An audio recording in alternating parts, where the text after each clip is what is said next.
Hello everyone, গুডেন আভেন্ট। আজকে হচ্ছে আমরা আমাদের যে ক্যাপিটাল আইনসের এক্সারসাইজ 2 হচ্ছে আমরা এখানে দেখব।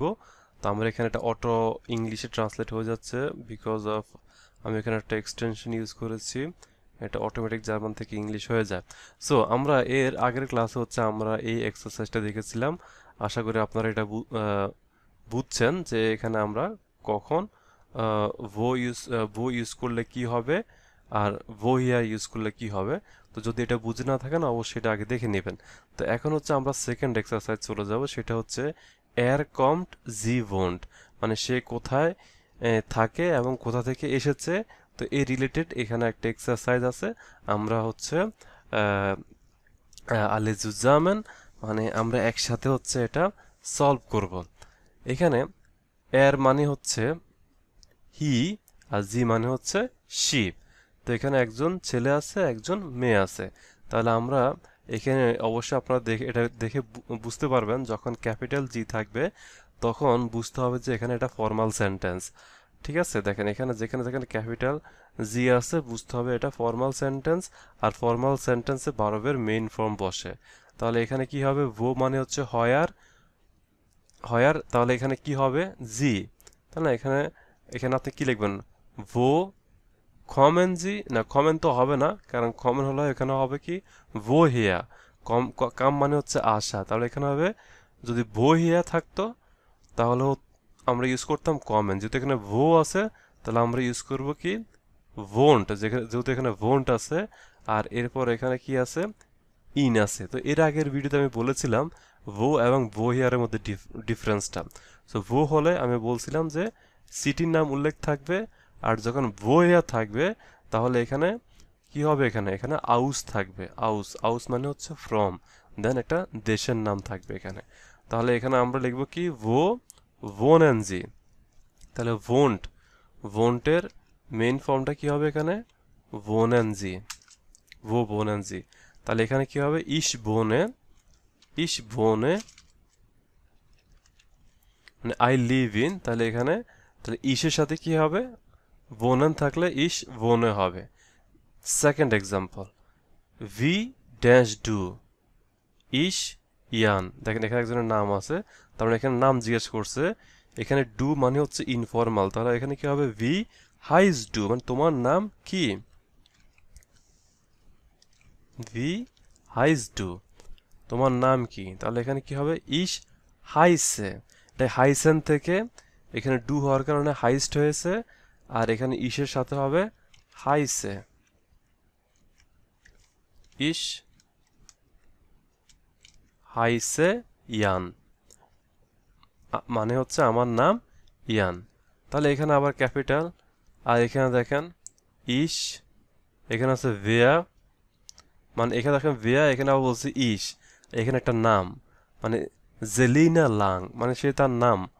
তার মানে এখানে হবে কি ভিয়া ভি হাইজ ডু, তোমার নাম কি, আর ভিয়া ড্যাশ জি, এখানে অ্যাগেন ক্যাপিটাল জি। তার মানে এখানে হবে কি এটা ফর্মাল সেন্টেন্স। দেন হচ্ছে আমরা এখানে ইউজ করবো হচ্ছে জিন্ড, ভিয়া জিন্ড জি, মানে এটা জাইন ভার্ব আর কি। জাইন ভার্বের এখানে আমরা কি ইউজ করব জিন, মানে হু আর ইউ। এখানে জিন্ড মানে হচ্ছে আর, আবার বিস্ট যদি এখানে ডু থাকতো তাহলে আমরা এখানে ইউজ করতাম হচ্ছে ভিআইএসটি, ভিয়া ভিজ ডু। তো যেহেতু এখানে ফর্মাল তাই আমরা এখানে জিন্ড ইউজ করেছি, ভিয়া জিন জি হু আর ইউ। তাহলে আমরা এখানে কি ইউজ করব ইশ হাইসে অর ইশভিন, ইশভিন জেলিনা লাং।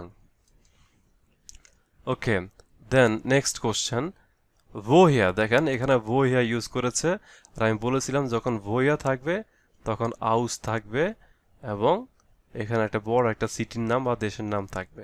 তাহলে এখানে হবে ভোহিয়া কমেন জি ইয়ান, ভোহিয়া কমেন ইয়ান, মানে ইয়ান কোথা থেকে এসেছে। আচ্ছা এখানে দেখেন, এখানে যেহেতু এখানে দেখেন এটা কিন্তু ফর্মাল, আপনি সেটা কিভাবে বুঝছেন ফর্মাল না ইনফর্মাল। এখানে ডিরেক্ট কিন্তু নাম সম্বোধন করেছে, সেই ক্ষেত্রে এখানে আমরা কি ইউজ করব, যেহেতু নাম এটা হচ্ছে থার্ড পারসন, হ্যাঁ, থার্ড পারসন সিঙ্গুলার নাম্বার, সেক্ষেত্রে হচ্ছে আমরা ইউজ করব ভোয়া কমট ইয়ান। ভোয়া কমট ইয়ান মানে এখানে যদি হচ্ছে কোনো একটা নাম থাকে, থার্ড পারসন থাকে, সেক্ষেত্রে হচ্ছে কমন হবে কি কমট। এই যে এর কমট, এখানে দেখেন এর কমট, হি কামস, তাহলে হবে কি ভোয়া কমট ইয়ান আউস ফ্রাঙ্কফুর্ট।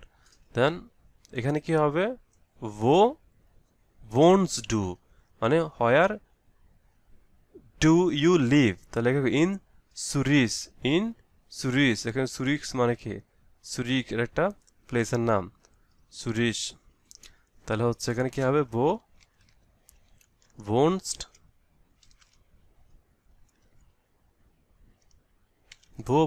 ডু।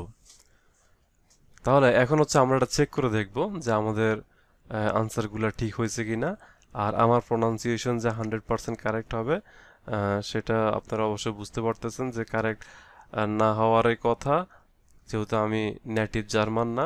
আশা করি আপনারা আমার প্রোনাউন্সিয়েশন এবং কথা বুঝতে কোনো অসুবিধা হচ্ছে না।